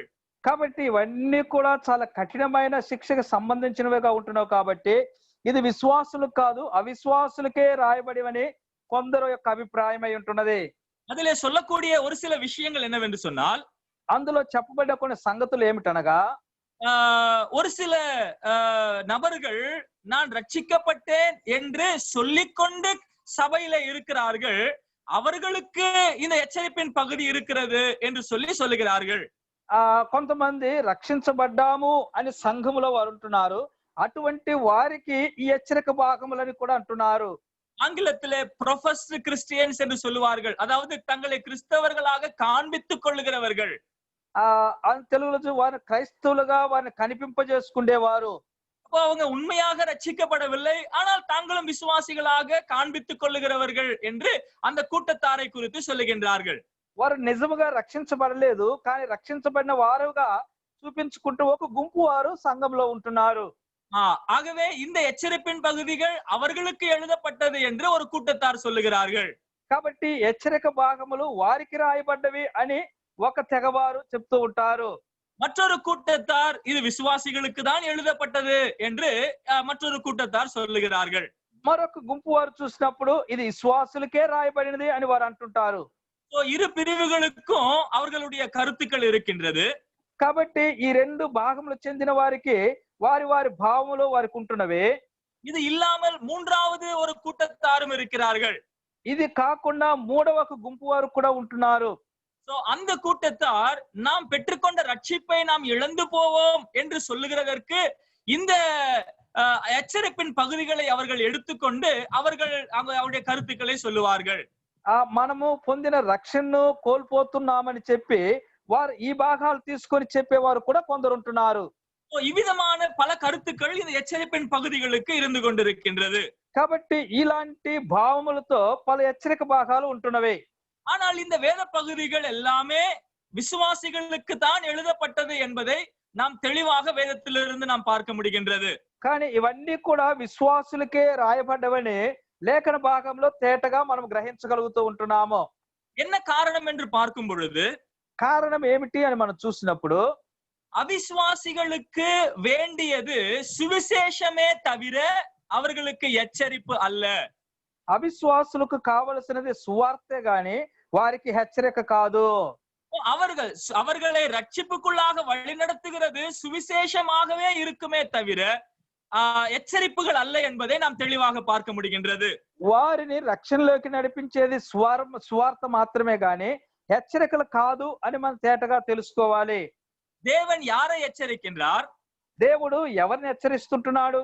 நம்முடைய பிள்ளைகளை எச்சரிக்கிறவராய் காணப்படுகின்றார். ఆయన పిల్లలను ఆయన హెచ్చరించేవాడుగా ఉంటున్నాడు. இதை பழைய ஏற்பாட்டிலும் சரி புதிய ஏற்பாட்டிலும் சரி நாம் அவிதமாகத்தான் பார்த்து கொண்டிருக்கின்றோம். పాత నిబంధనలు అయినా సరే క్రొత్త నిబంధనలు అయినా సరే మనం అలాగనే చూస్తూ ఉంటున్నాము. யோனாவை நினிவேவுக்கு அனுப்பி அவர்களுக்கு பாவங்களுக்கு விரோதமாக அங்கே தம்முடைய வார்த்தையை அறிவிக்கும்படியாக சொன்னார். ఆ యోనాను నినివేకు పంపించి వారి పాపంలో నుండి వారు తిరుగునట్లుగా వారికి మాటలు పంపిస్తుంటున్నాడు. அங்கேயும் கூட சுவிசேஷம் தான் அறிவிக்கப்பட்டது. అక్కడ కూడా సువార్తే ప్రకటించబడినది. புதிய ஏற்பாட்டிலேயும் கூட அங்கே நாம் பார்க்கும் பொழுது அவிசுவாசிகளுக்கு, ரட்சிக்கப்படாதவர்களுக்கு சுவிசேஷம் தான் அறிவிக்கப்பட வேண்டும். தேவனுடைய பிள்ளைகளுக்கு எச்சரிப்புகள் என்று சொல்லி நாம் பார்க்கின்றோம். క్రొత్త నిబంధనలో కూడా చూసినప్పుడు రక్షణ లేని వారికి సువార్తను, దేవుని పిల్లలకు హెచ్చరికలు ఇచ్చినట్లుగా మనం చూడగలుగుతూ ఉంటున్నాము. அந்த வகையில நாம் பார்க்கும் பொழுது இந்த எச்சரிப்பின் பகுதிகள் எல்லாம் விசுவாசிகளுக்கு கொடுக்கப்பட்டது என்பதை நாம் உறுதிப்படுத்திக் கொள்ள முடியும். ఇలాంటి భాగములన్నీ మనం చూసుకుంటూ వచ్చినప్పుడు ఇక్కడ హెచ్చరికలు విశ్వాసులకు మాత్రమే అని మనం తెలుసుకోగలుగుతుంటున్నాము. இது விசுவாசிகளுக்கு தான் எழுதப்பட்டது என்பதை மற்றொரு நிலைமையிலேயும் நாம் உறுதிப்படுத்திக் கொள்ள முடியும். ఇది విశ్వాసులకే రాయబడ్డదని మరొక రీతిగా కూడా మనం దృఢపరచుకొనవచ్చును. இந்த 6 வேத பகுதிகளிலேயும் நாம பார்க்கும் பொழுது எபிரேய எழுத்தாளர் நாம் என்ற வார்த்தையை பயன்படுத்துகின்றார். ఈ 6 హెచ్చరిక భాగములో మనం చూసినట్లయితే హెబ్రీ గ్రంథకర్త మనము అనే పదాన్ని ఉపయోగిస్తూ ఉంటున్నాడు. 2ஆம் அதிகாரம் முதல் வசனத்திலே நாம் என்ற வார்த்தையை பயன்படுத்துகின்றார். 2వ అధ్యాయం మొదటి వచనంలో మనము అనే మాటను ఉపయోగిస్తుంటున్నాడు. 3ஆம் அதிகாரம் 14ஆம் வசனத்திலே நாம் என்ற வார்த்தையை பயன்படுத்துகின்றார். 3వ అధ్యాయము 14వ వచనంలో కూడా మనము అనే మాటను ఉపయోగిస్తుంటున్నాడు. 4ஆம் அதிகாரம் 13ஆம் வசனத்திலேயும் நாம் என்ற வார்த்தையை பயன்படுத்துகின்றார். 4వ అధ్యాయము 13వ వచనంలో కూడా మనము అనే మాటను ఉపయోగిస్తూ ఉంటున్నాడు. 6ஆம் அதிகாரம் முதல் வசனத்திலே நாம் என்ற வார்த்தையை பயன்படுத்துகின்றார். అలాగనే 6వ అధ్యాయము మొదటి వచనంలో కూడా మనము అనే మాటను ఉపయోగిస్తూ ఉంటున్నాడు. 10ஆம் அதிகாரத்திலே 19ஆம் வசனம், 25ஆம் வசனம், 26ஆம் வசனங்களிலே நாம் என்ற வார்த்தையை பயன்படுத்துகின்றார். 10వ అధ్యాయము 19వ వచనము, 25వ వచనం, 26వ వచనంలో మనము అనే మాటను ఉపయోగిస్తుంటున్నాడు. கடைசியாக 12ஆம் அதிகாரம் 25ஆம் வசனத்திலேயும் நாம் என்ற வார்த்தையை அவர் பயன்படுத்துகின்றார். 12వ అధ్యాయము 25వ వచనంలో కూడా చూసినట్లయితే మనము అనే మాటను అక్కడ ఉపయోగిస్తూ ఉంటున్నాడు. இந்த நாம் என்ற வார்த்தையிலே யாரெல்லாம் இருக்கிறார்கள் என்று நாம் ஒருமுறை சிந்தித்து பார்க்கும் பொழுது ఈ మనము అనే మాటలో ఎవరెవరు ఉన్నారని మనం ధ్యానం చేసినప్పుడు எபிரேய எழுத்தாளர் இருக்கின்றார். అందులో హెబ్రీ గ్రంథకర్త ఉంటున్నాడు. எபிரேய எழுத்தாளர் இந்த எபிரேய விசுவாசிகளுக்கு எழுதுகிறார். அவர்கள் அதிலே இருக்கிறார்கள். ఈ హెబ్రీ గ్రంథకర్త హెబ్రీ విశ్వాసులకు రాస్తున్నారు కాబట్టి ఆ విశ్వాసులు అందులో ఉంటున్నారు. இன்றைக்கு இந்த வேதத்தை வாசித்துக் கொண்டிருக்கக்கூடிய, படித்துக் கொண்டிருக்கக்கூடிய நீங்களும் நானும் அதிலே அந்த நாம் என்ற வார்த்தையிலே இணைந்தவர்களாக நாம் காணப்படுகின்றோம். ఈ హెబ్రీ పత్రికను ఈ భాగం చదువుతున్న నీవు నేను కూడా అందులో మనం ఇమిడి ఉంటున్నాము. எபிரேய எழுத்தாளர் இந்த நிருபத்திலே இணைந்திருக்கிறார் என்று சொன்னால் அவரை அவிசுவாசி என்ற நிலையில நாம் எவ்விதமாக எடுக்க முடியும்? హెబ్రీ గ్రంథకర్త కూడా ఇందులో ఉన్నాడు అన్నప్పుడు అతను మనం అవిశ్వాసిగా ఎలాగో మనం చూడగలగము? அப்படிப்பட்ட நிலையில் இருக்குமே ஆனால் அவர் எழுதின நிருபமானது இந்த வேதத்திலே இணைக்கப்படுகிறதற்கு வாய்ப்பே கிடையாது. ఒకవేళ అతను అవిశ్వాసి అయితే అతను రాసిన ఈ గ్రంథము ఈ యొక్క పరిశుద్ధ గ్రంథములో మనం చేర్చలేమే. மிக தெளிவாக நாம் புரிந்து கொள்ளக்கூடிய ஒரு காரியம், இந்த எச்சரிப்பின் பகுதிகள் எல்லாம் அவருடைய பிள்ளைகளுக்கு தான் என்பதை நாம் தெளிவாக பார்க்கக்கூடியவர்களாக இருக்கின்றோம். కాబట్టి ఒకటి తేటగా మనం తెలుసుకోవాలి, ఇక్కడ రాయబడిన హెచ్చరికలన్నీ కూడా తన పిల్లల వారికే అని మనం తేటగా గ్రహించాలి. அப்போ இதிலே நாம் எடுத்துக்கொள்ளக்கூடிய ஒரு மேன்மையான ஒரு காரியம் என்னவென்று சொன்னால், ఇందులో మనం తీసుకోవాల్సిన శ్రేష్టమైన సంగతి ఏమిటనగా நம்முடைய தேவன் நம்மேல் வைத்த அன்பின் நிமித்தமாக அவர் நம்மை எச்சரித்து அவர் நம்மை வழிநடத்தக்கூடியவராக அவர் காணப்படுகின்றார். మన దేవుడు మన మీద ఉంచిన ప్రేమను బట్టి మనల్ని హెచ్చరించి ఆయన మనల్ని నడిపిస్తున్నాడు. அவரை விட்டு விலகி போவது அவருக்கு விருப்பம் கிடையாது. ఆయన విడిచి తొలగిపోవట ఆయనకి ఇష్టం లేదు. அவருக்கு விரோதமாய் திரும்புவது அவர் விரும்புகிறது கிடையாது. ఆయనకు విరోధముగా లేచుట ఆయన ఇష్టపడటం లేదు. பாவத்திலேயே விழுந்து அவிதமாக நிலைத்திருப்பது கர்த்தர் விரும்புகிறவர் கிடையாது. పాపంలో పడిపోయి అలాగనే ఉండుట ఆయన ఇష్టపడటం లేదు. தேவன் நமக்கு மேன்மையான ஆசீர்வாதங்களை நமக்காக அவர் ஆயத்தப்படுத்தி வைத்திருக்கின்றார். దేవుడు శ్రేష్టమైన ఆశీర్వాదములు మన కొరకు ఆయన సిద్ధపరిచి ఉంచాడు. இந்த ரட்சிப்பினாலே நாம் பெற்றுக்கொண்டு அனுபவிக்க வேண்டும் என்று சொல்லி கர்த்தர் நம்மிடத்தில் விரும்புகிறவராக இருக்கின்றார். అవన్నీ కూడా మనము పొంది అనుభవించాలని చెప్పి ఆయన ఇష్టపడుతూ ఉంటున్నాడు. நாம் பாவம் செய்து தேவனை விட்டு விலகி போய் நாம் காணப்படுவோம் என்றால் அந்த ஆசீர்வாதங்களை எல்லாம் அனுபவிக்காமல் நாம் அவிதமாய் காணப்படக்கூடியவர்களாக இருக்கின்றோம். మనము పాపము చేసి తొలగిపోయినట్లయితే ఆ ఆశీర్వాదములన్నీ కూడా అనుభవించలేని వారమై ఉంటాము. இப்படிப்பட்ட நிலைமையில் இருக்கிறது கர்த்தர் விரும்புகிறவர் அல்ல. நாம் அவைகளை அனுபவித்து கர்த்தரை மகிமைப்படுத்த வேண்டும் என்பதே கர்த்தர் நம்மிடத்தில் எதிர்பார்க்கிற ஒரு காரியமாக இருக்கின்றது. కాబట్టి ఇలాంటి అన్నిటికి కూడా ఆయన అనుమతించటం లేదు. మనము ఆయన అన్ని పొంది అనుభవించాలి అని ఆయన ఇష్టపడుతూ ఉంటున్నాడు. முதல் எச்சரிப்பின் பகுதிக்குள்ளாக நாம் செல்லலாம். ఇప్పుడు మొదటి హెచ్చరిక భాగంలోనికి మనం వెళ్దాము. 2ஆம் அதிகாரம் முதல் 4 வசனங்களை நாம் வாசிக்க கேட்போம். 2వ అధ్యాయము మొదటి 4 వచనాలు మనం చదవగా విందాము. ஆகையால் நாம் கேட்டவைகளை விட்டு விலகாதபடிக்கு அவைகளை மிகுந்த ஜாக்கிரதையாய் கவனிக்க வேண்டும்.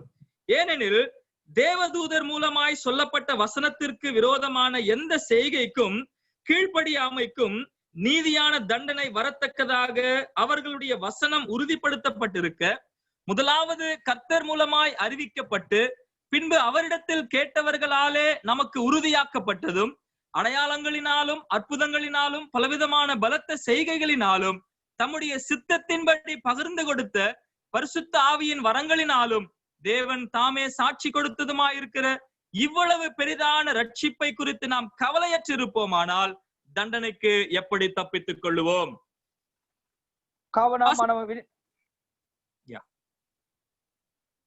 కావున మనం విన్న సంగతులు విడిచిపెట్టి కొట్టుకొని పోకుండానట్లు వాటి యందు మరి విశేష జాగ్రత్త కలిగి ఉండవలెను. ఎందుకనగా దేవదూతల ద్వారా పలుకబడిన వాక్యము స్థిరపరచబడినందున ప్రతి అతిక్రమము అవిధేయతయు న్యాయమైన ప్రతిఫలం పొంది ఉండగా ఇంత గొప్ప రక్షణ మనం నిర్లక్ష్యం చేసినలా ఎలాగో తప్పించుకుందామో అట్టి రక్షణ ప్రభు బోధించుట చేత ఆరంభమై దేవుడు తన చిత్తానుసారముగా సూచక్రియల చేతను మహత్కార్యముల చేతను నానా విధముల అద్భుతముల చేతను వివిధములైన పరిశుద్ధాత్మ వరములు అనుగ్రహించుట చేతను వారితో కూడా సాక్ష్యం ఇచ్చుండగా వినిన వారి చేత మనకు దృఢపరచబడిను. మనము మాట్లాడుచున్న ఆ రాబో లోకము ఆయన దూతలకు లోపరచలేదు. ஓகே, வாசித்த இந்த வேத பகுதியை கர்த்தர் நமக்கு ஆசீர்வாதத்தை கொடுப்பாராக. చదవబడిన లేఖన భాగము దేవుడు మనకు ఆశీర్వదించి అనుగ్రహించును గాక. இந்த 4 வசனங்களிலே ரட்சிப்பினுடைய மேன்மை என்ன என்பதை சொல்லிவிட்டு அதை நீங்கள் அசட்டை செய்ய வேண்டாம் என்று இங்கே சொல்லுகிறதை பார்க்கின்றோம். ఈ 4 వచనాల్లో ఉన్న శ్రేష్టత ఏమిటో మనకు తెలియపరిచి దానిని మీరు నిర్లక్ష్యం చేయవద్దు అని చెప్తూ ఉంటున్నాడు.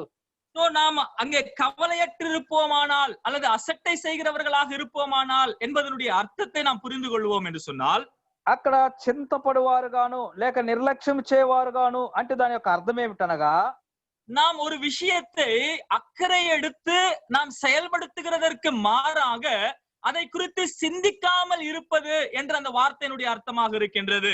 మనం ఒక విషయమును తీసుకొని దాన్ని చేయుటకు బదులుగా దాని గురించి ఆలోచించకుండా నిర్లక్ష్యం చేయట అని మనం అక్కడ మాటకు అర్థం చూస్తున్నాము. ஒருவர் வியாபாரம் செய்கிறவராக இருப்பார் என்று சொன்னால், ఒకడు వ్యాపారం చేసేవాడై ఉండగా இந்த வியாபாரத்திலே அவன் வளருகிறதற்கு அதற்குண்டான அக்கறையை அவன் எடுத்துக்கொள்ள வேண்டியவனாக இருக்கின்றான். ఆ వ్యాపారంలో అభివృద్ధి చెందుటకు దానికి కావలసిన అక్కరతనంతో చూసుకొనవలసిన వాడై ఉంటున్నాడు. அவனுடைய வியாபாரம் கீழிறங்கி போகிறதற்கு இதை குறித்து அவன் அக்கறை எடுத்துக்கொள்ளாமலே இருந்தால் போதும், அவன் கீழிறங்கி போகக்கூடியவனாக இருக்கின்றான். ఆ వ్యాపారము అలాగూ నష్టపడటానికి వాడు ఏ జాగ్రత్త తీసుకోకుండా ఉంటే చాలు, అది అలాగనే నష్టపడి తగ్గిపోతూ ఉంటుంది. அப்படிப்பட்ட ஒரு வார்த்தை தான் இந்த இடத்திலேயும் கூட பயன்படுத்தப்பட்டு இருக்கின்றது. అలాంటి ఒక మాటనే ఇక్కడ కూడా ఉపయోగించబడి ఉంటున్నది. இன்றைக்கு விசுவாசிகள் தாங்கள் பெற்றுக்கொண்ட ரட்சிப்பினுடைய மேன்மையை புரியாதவர்களாக அதை குறித்து அக்கறை இல்லாதவர்களாய் காணப்பட்டு கொண்டிருக்கின்றார்கள். నేటి దినాన వారు పొందిన రక్షణను వారికి అర్థం కాక దాన్ని నిర్లక్ష్యముగా వారు చూస్తూ ఉంటున్నారు. இதைத்தான் இந்த எபிரேய விசுவாசிகளும் செய்தவர்களாய் காணப்பட்டு கொண்டிருந்தார்கள். ఇదే పనిని ఇక్కడున్న హెబ్రీ విశ్వాసులు కూడా చేస్తూ ఉంటున్నారు. இந்த இடத்துல அவர்களை பார்த்து சொல்லுகின்றார், நீங்கள் அக்கறை எடுத்துக்கொள்ள வேண்டியவர்களாக இருக்கின்றீர்கள். ఇక్కడ అంటున్నాడు వారిని చూసి మీరు జాగ్రత్త కలిగిన వారై ఉండాలి అంటున్నాడు. 3 காரியங்களை இந்த வேத பகுதியிலே எங்க எபிரேய எழுத்தாளர் சொல்லுகிறதை பார்க்கின்றோம். 3 సంగతులను ఈ భాగంలో ఎబ్రీ గ్రంథకర్త తెలియపరుస్తున్నట్లుగా చూస్తుంటున్నాము. நாம் எவ்விதமாக அசட்டை செய்கிறவர்களாக இருக்கின்றோம்? మనము ఎలాగో నిర్లక్ష్యముగా ఉండేవారుగా ఉంటున్నామో. எச்சரிப்பின் வேத பகுதிகளின் அடிப்படையிலே 5 காரணங்களை நாம் பார்த்திருக்கின்றோம். హెచ్చరిక భాగాలుగా 5 భాగాలను మనము చూస్తుంటున్నాము. அவிசுவாசத்தினாலே நம்முடைய ரட்சிப்பை நாம் அசட்டை செய்கிறவர்களாக இருக்கின்றோம். అవిశ్వాసమును బట్టి మన రక్షణను నిర్లక్ష్యం చేసేవారుగా ఉంటున్నాము. அங்கே வேதத்திற்கு கீழ்ப்படியாமல் போகிறதினாலே நாம் அசட்டை செய்கிறவர்களாக இருக்கின்றோம். దేవుని వాక్యమునకు లోబడకుండా పోవటను బట్టి మనం నిర్లక్ష్యం చేసేవారుగా ఉంటున్నాము. நாம் கர்த்தருக்குள்ளாக வளராமல் போகிறதினாலே நாம் அசட்டை செய்கிறவர்களாக இருக்கின்றோம். మన ప్రభువులో అభివృద్ధి చెందకపోవటను బట్టి ఆయన నిర్లక్ష్యం చేసేవారుగా ఉంటున్నాము. மனப்பூர்வமாய் பாவம் செய்து வழி விலகி போகிறவர்களாக நாம் தேவனுக்கு பெரிதான ரட்சிப்பை நாம் அசட்டை செய்கிறவர்களாக இருக்கிறோம் என்று எச்சரிப்பின் பகுதிகளிலிருந்து நாம் சிந்தித்துக் கொண்டிருக்கின்றோம். ఇష్టపూర్వకముగా పాపము చేసి నిర్లక్ష్యం చేయటం బట్టి దేవునికి మనం దూరమైపోతున్నామని హెచ్చరిక భాగాలుగా మనం చూస్తూ ఉంటున్నాము. இந்த வேத பகுதியிலே நாம் எவ்விதமாக நம்முடைய ரட்சிப்பை அசட்டை செய்கிறவர்களாக இருக்கிறோம் என்பதை நாம் இங்கே பார்க்க முடிகின்றது. ఈ యొక్క భాగములో రక్షణను మనం ఎలాగ నిర్లక్ష్యం చేస్తున్నామో మనం చూడగలుగుతుంటున్నాము. 2వ அதிகாரம் முதல் வசனத்துல இவ்விதமாக வாசிக்கின்றோம். 2వ అధ్యాయము మొదటి వచనములో ఇలాగ చదువుతూ ఉంటున్నాము. ஆகையால் நாம் கேட்டவைகளை விட்டு விலகாதபடிக்கு அவைகளை மிகுந்த ஜாக்கிரதையாய் கவனிக்க வேண்டும் என்று இங்கே சொல்லுகின்றார்.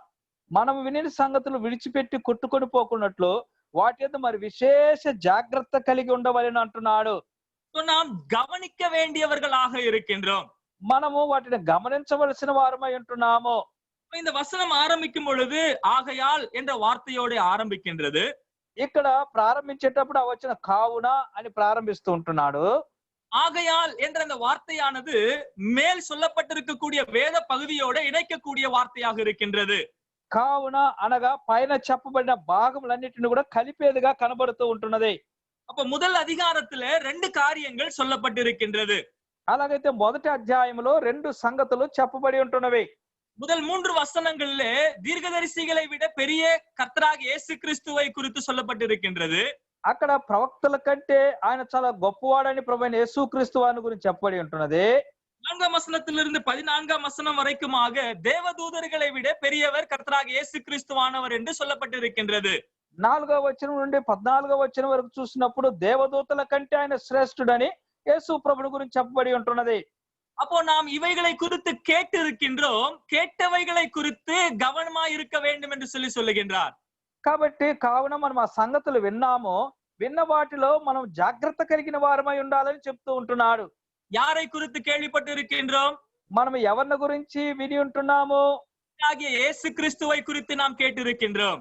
ప్రభు అయిన యేసుక్రీస్తు వారిని గురించి మనం విని ఉంటున్నాము. இந்த ரட்சிப்பை பெற்றுக் கொள்ளுகிறதற்கு நம்முடைய காரண கர்த்தர் இந்த கர்த்தராகிய இயேசு கிறிஸ்துவாக இருக்கின்றார்.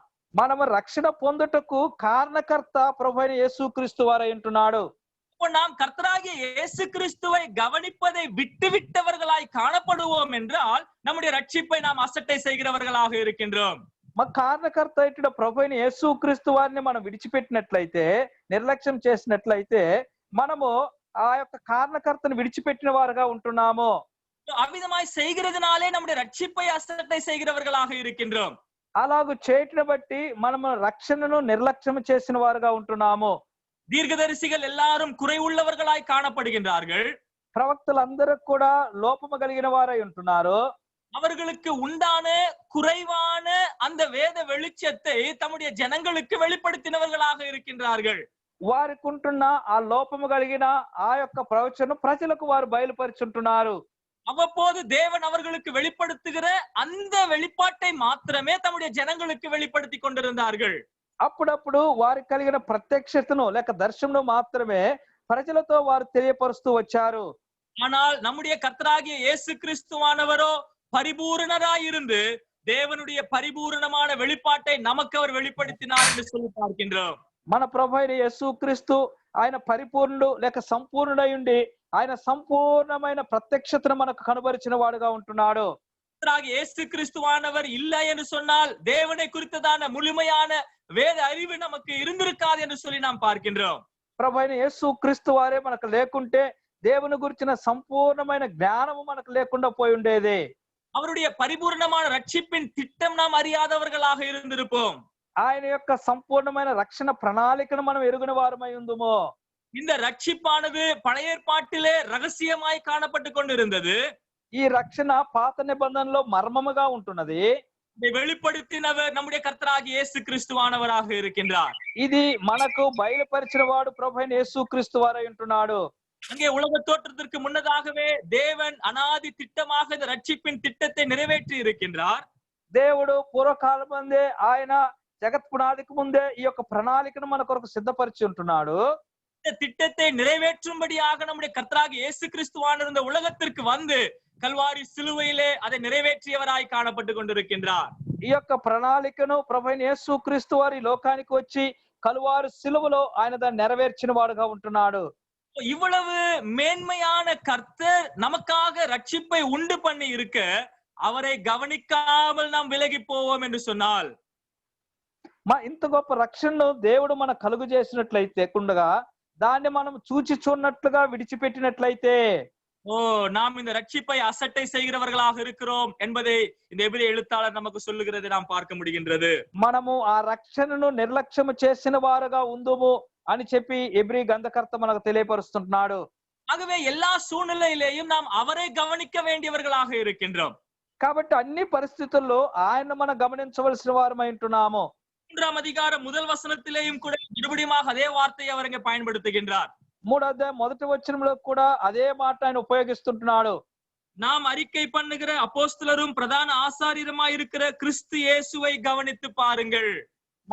మనము ఒప్పుకున్న మనకు తెలియపరిచిన ప్రభు అయిన యేసు క్రీస్తు వారిని జాగ్రత్తగా గమనించి చూడండి.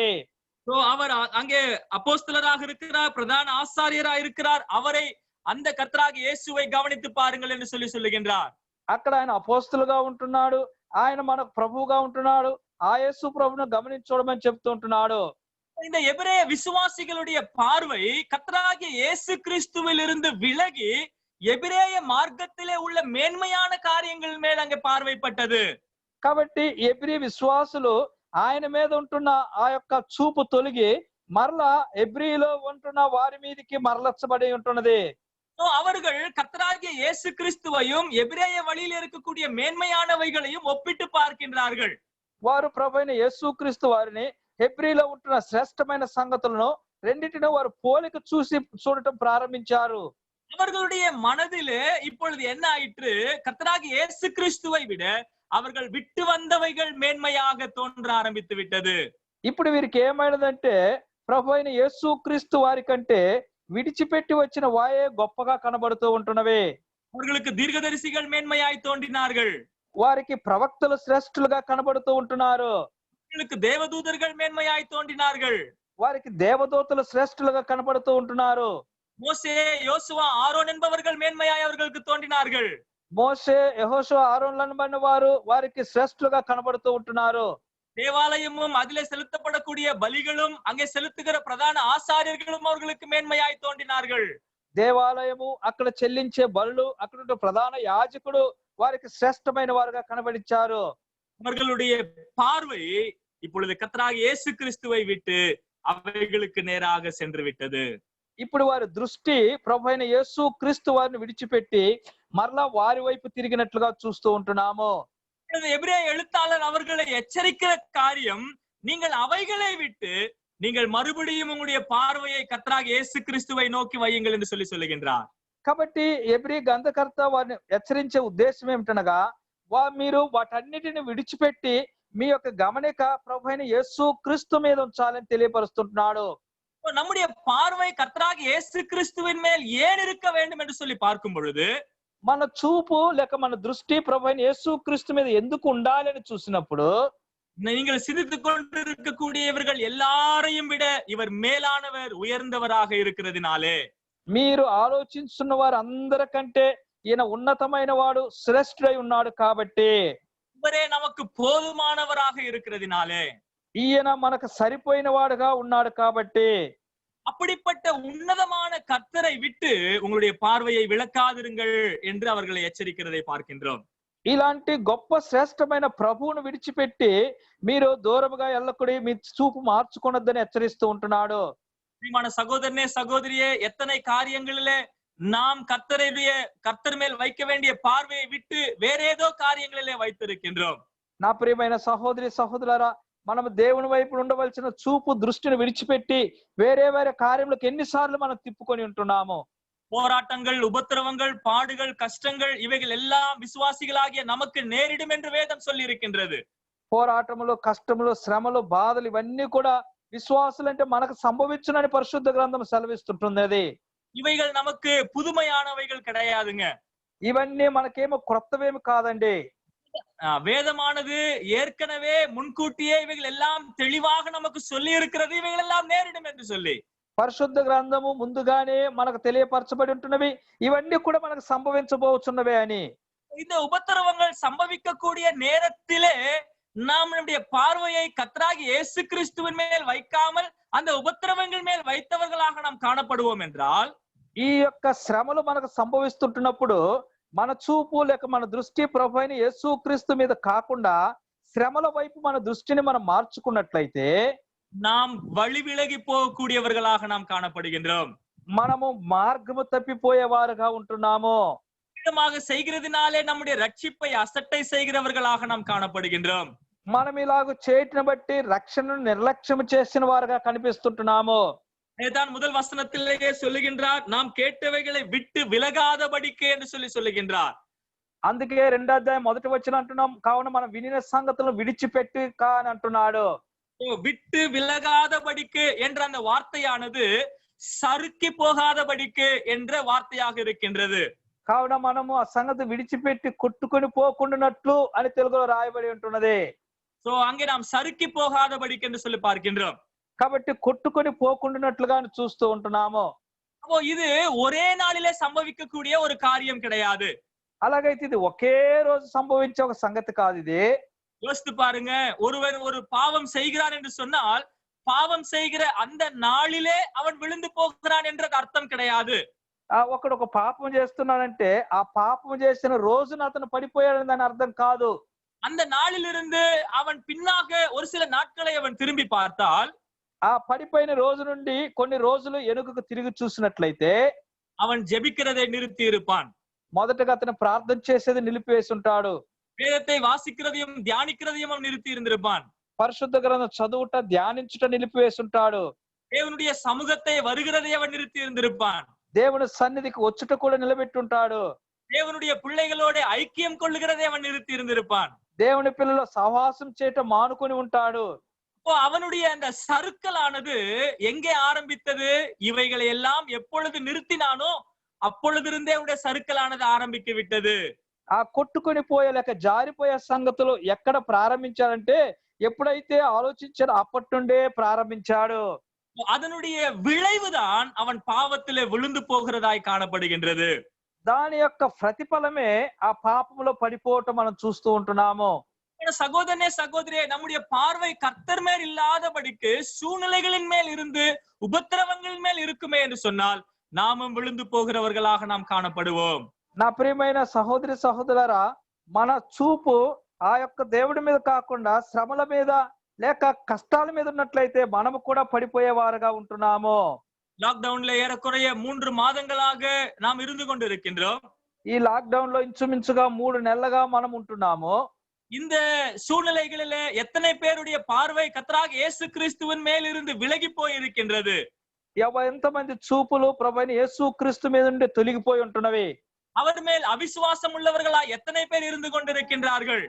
ఆయన మీద అవిశ్వాసం కలిగిన వారుగా ఎంతమంది కనిపిస్తుంటున్నారు? யோசித்து பாருங்க. இப்பேற்பட்ட சூழ்நிலையிலே கர்த்தருடைய வார்த்தைக்கு கீழ்ப்படுகிறதை விட்டு விட்டு எத்தனை பேர் உலகத்திற்கு கீழ்ப்படுகிறவர்களாக இருந்து கொண்டிருக்கின்றோம்? ఆలోచించండి. ఇలాగూ దేవునికి లోబడే వాటిని విడిచిపెట్టి లోకం వైపు వెళ్ళేవారు ఎంతమందిని మనం చూస్తూ ఉంటున్నామో. இப்பேற்பட்ட சூழ்நிலையிலே நம்முடைய பார்வை கர்த்தர் மேல் இருக்க வேண்டும். இல்லாத பட்சத்திலே நாம் வழி விலகி போகக்கூடியவர்களாக நாம் காணப்படுகின்றோம். ఇలాంటి సందర్భంలో మన చూపు దృష్టి ప్రభు మీద ఉండాలి, లేకుంటే మనము కూడా తొలగిపోయే వారముగా ఉంటున్నాము. இதனாலே நம்முடைய ரட்சிப்பை நாம் அசட்டை செய்கிறவர்களாக இருக்கிறோம் என்பதை நாம் சிந்தித்து பார்க்க வேண்டியவர்களாக இருக்கின்றோம். ఇలాగుంటే మనం రక్షణ నిర్లక్ష్యం చేసేవారుగా ఉంటున్నామని మనం ఆలోచించవలసిన వారమై ఉంటున్నాము. இதை சிந்திக்கும் பொழுது அப்போஸ்தலனாகிய பேதுருடைய வாழ்க்கையில சம்பவித்த ஒரு சம்பவம் எனக்கு நினைவுக்கு வருகின்றது.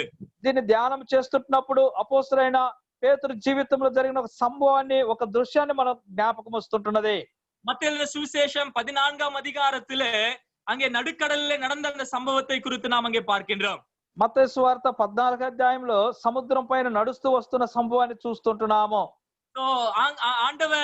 ஆண்டவரே நீரேயானால் நானும் இந்த கடல் மேல் நடக்கிறதற்கு எனக்கு கட்டளையிடும் என்று சொல்லி அங்க பேதுரு கேட்கின்றார். ప్రభువా, నీవైతే నేను కూడా సముద్రం మీద నడిచి వచ్చినట్లు నాకు ఆజ్ఞాపించమని ప్రభువును చూసి పేతురు అడుగుతున్నాడు. ஆண்டவர் சொல்லுகிறார், நீ இறங்கி நடந்து வா என்று சொல்லி சொல்லுகின்றார். దానికి ప్రభు అంటున్నాడు, రా నడిచి రమ్మంటున్నాడు.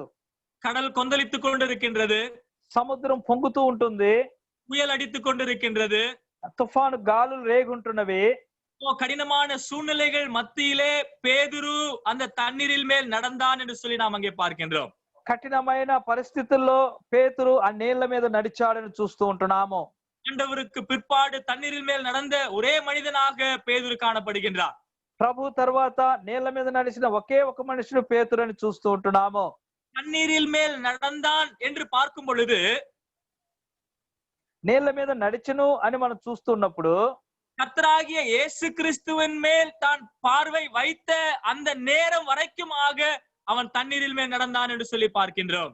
నీళ్ల మీద నడిచాడు అన్నప్పుడు ప్రభు అయిన యేసు క్రీస్తు వారిని చూస్తూ ఉన్నంత వరకు నీళ్ల మీద నడుస్తూనే ఉన్నాడు. அந்த தண்ணீரின் மேல் நடந்து கொண்டிருக்கும் பொழுது பெருங்காற்று அடித்துக் கொண்டுதான் இருக்கின்றது. ఆ నీళ్ల పైన నడుస్తున్నప్పుడు బలమైన గాలులు వీస్తూనే ఉన్నవి. அங்கே கடல் கொந்தளித்துக் கொண்டுதான் இருந்தது. సముద్రం పొంగుతూనే ఉంటున్నది. புயல் காற்று அடித்துக் கொண்டுதான் இருந்தது. ఆ యొక్క గాలి వీస్తూనే ఉంటున్నది. இங்கே இருளான் காரிருளும் அங்கே சூழ்ந்திருந்ததாக நாம் அங்கே பார்க்க முடிகின்றது. కటిక చీకటి కూడా అక్కడ ఉన్నట్లుగా మనం చూస్తూ ఉంటున్నాము. ஆனால் இவைகள் எதுவுமே பேதுருவை பாதிக்கவில்லை என்று சொல்லி நாம் அங்கே பார்க்கின்றோம். కానీ ఇవేమి కూడా పేతురుని ఏమి చేయలేకపోయినవని చూస్తుంటున్నాము.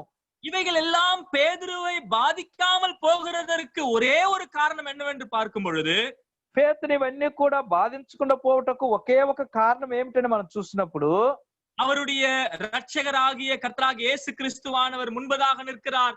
அவரை பார்த்து நடந்து கொண்டிருக்கின்றார். ప్రభు అయిన యేసు క్రీస్తు అనే రక్షకుడు తన ముందుగా ఉంటున్నాడు. ఆయన వైపు చూస్తూ నడుస్తూ వస్తున్నాడు. அவருடைய பார்வை கர்த்தராகிய இயேசு கிறிஸ்துவின் மேல் இருக்கிற வரைக்குமாக இந்த உபத்திரவங்கள் மத்தியிலேயும் கூட பேதுருவாலே தண்ணீரில் மேல் நடக்க முடிந்தது. ఈ యొక్క ప్రభు అయిన యేసు క్రీస్తు మీద పేతురు చూపు ఉన్నంత వరకు ఈ యొక్క శ్రమల అన్నిట్లో కూడా అతను నడుచుకుంటూనే వచ్చాడు. ஆனால் அவனுடைய பார்வை விலகி அங்கே காற்று பலமாய் இருக்கிறதை அங்கே கண்ட பொழுது என்று நாம் பார்க்கின்றோம். అక్కడ ప్రభువు మీద ఉంటున్న చూపును తొలగి బలమైన గాలుల వైపు తిప్పబడినట్లుగా చూస్తూ ఉంటున్నాము. எப்பொழுது தன்னுடைய பார்வை கர்த்தரை விட்டு விலகி காற்றின் மேல் போனதோ, ఎప్పుడైతే దేవుని మీద ఉండవలసిన దృష్టి తొలగి గాలి మీదకి వెళ్ళినదో, இங்கே பயந்தான் என்று சொல்லி பார்க்கின்றோம். భయపడెను అని మనం చదువుతుంటున్నాము. இப்ப கர்த்தர் மேல் பார்வை இருந்தா பயம் இருக்காது. ప్రభు వైపు చూపున్నట్లయితే భయం ఉండదు. என்ன காரியங்கள், என்ன போராட்டங்கள், உபத்திரவங்கள் இருந்தாலும் பயப்பட மாட்டோம். தைரியமாக நடந்து முன்னேறி போவோம். ఎన్ని శ్రమలు, ఎన్ని ఉపద్రవములు, ఎన్ని కష్టములు వచ్చినా భయపడము, ముందుకు సాగి వెళ్తూ ఉంటాము.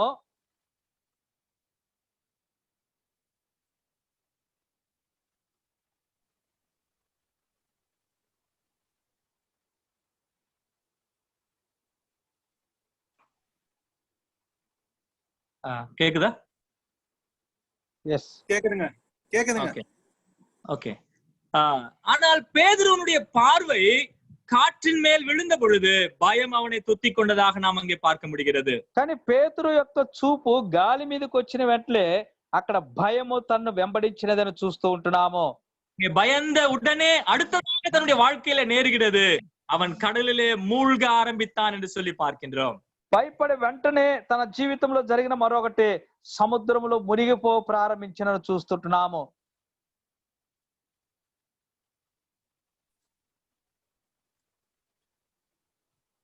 சோ பயந்தான் என்று சொல்லி அங்கே பயந்து அவன் கடலிலே மூழ்கி போனான் என்று சொல்லி நாம் அங்கே பார்க்கின்றோம்.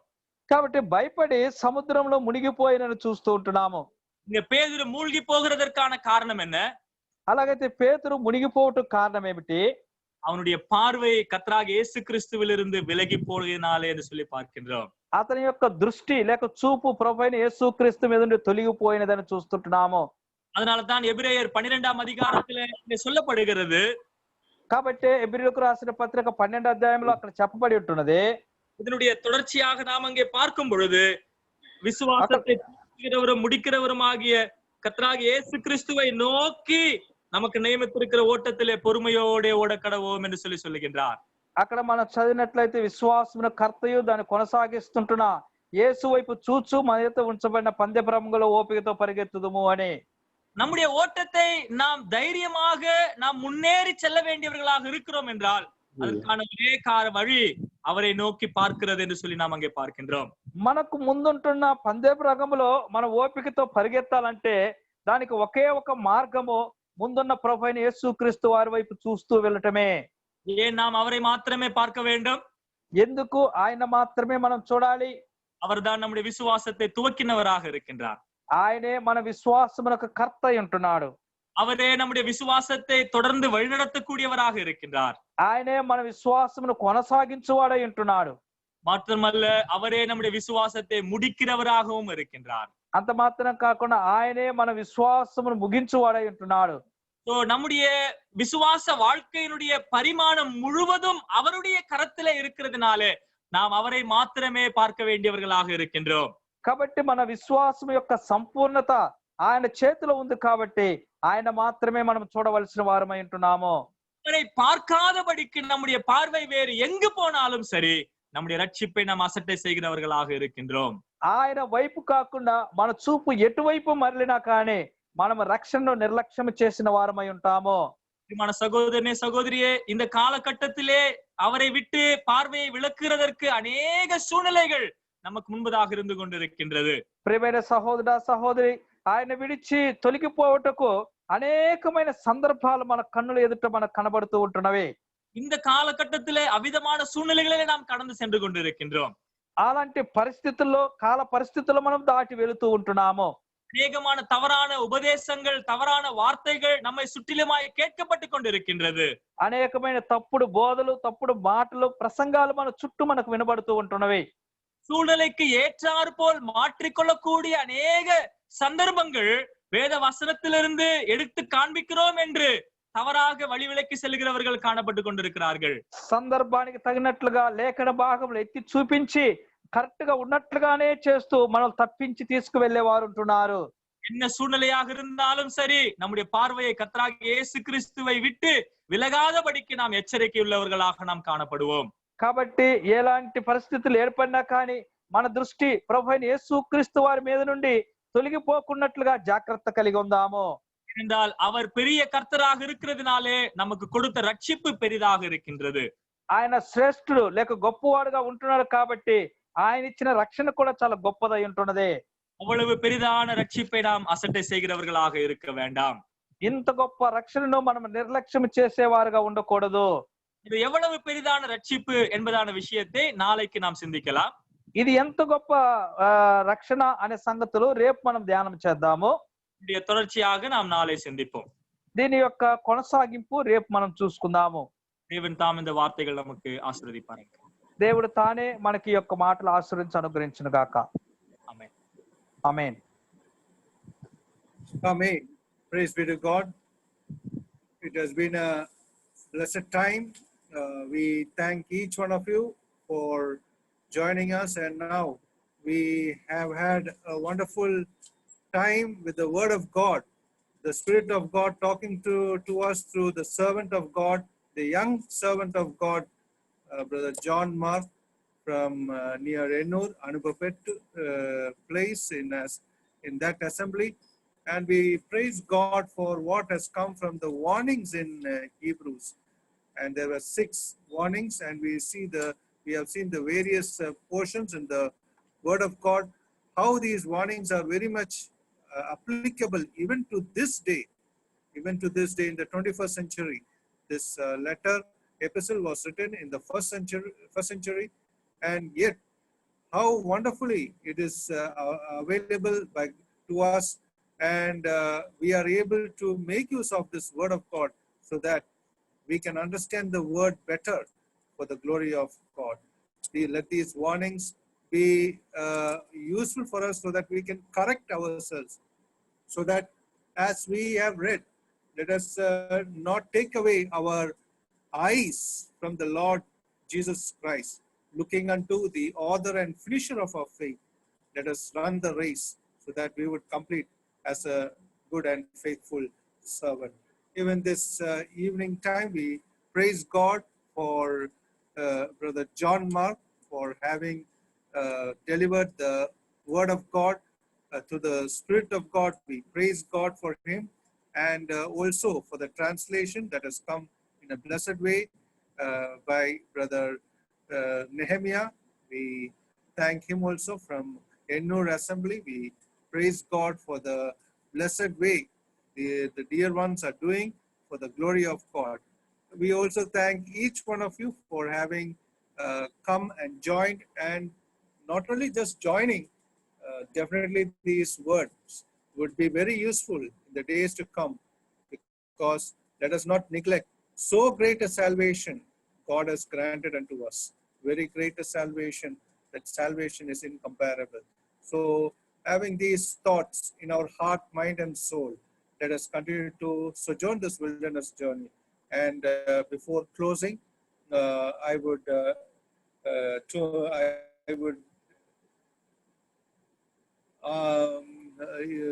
asked to close in with the word of prayer by Brother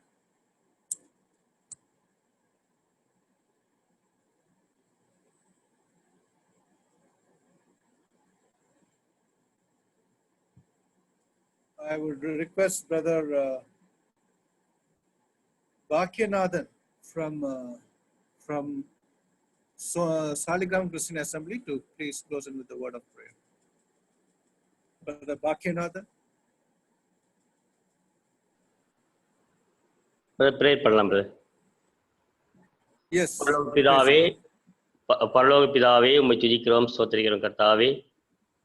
ஆண்டவரே, இந்த நாளிலும் கர்த்தாவே, நாங்கள் இந்த காணொலி மூலமாக உம்முடைய ஜீவனுள்ள வார்த்தைகளை நாங்கள் தியானிக்கும்படியான கிருபை கொடுத்ததற்காக உமக்கு நன்றி செலுத்துகிறோம் கர்த்தாவே. நல்ல ஒரு சூழலை உருவாக்கி கொடுத்ததற்காக ஸ்தோத்திரம்.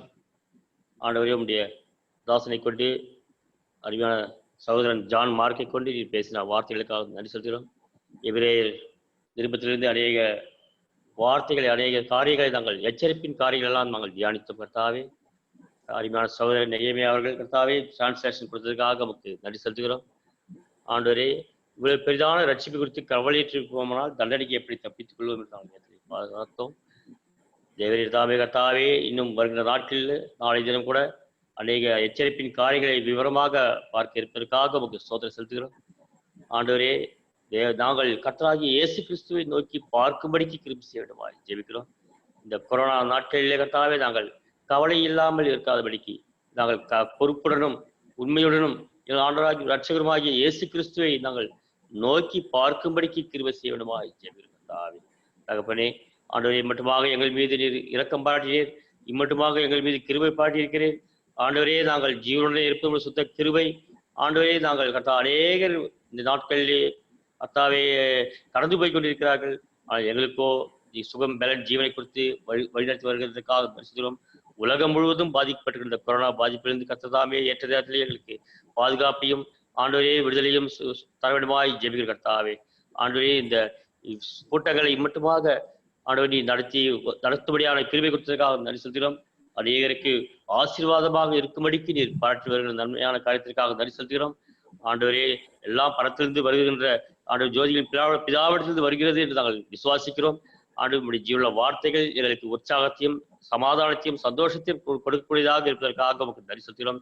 இதற்காக முயற்சி எடுத்துக் கொண்டிருக்கின்ற அருமையான ஆண்டவரே கோடம்பாக்கம் அசம்பிளி சகோதரர்களுக்காக நன்றி செலுத்துகிறோம்.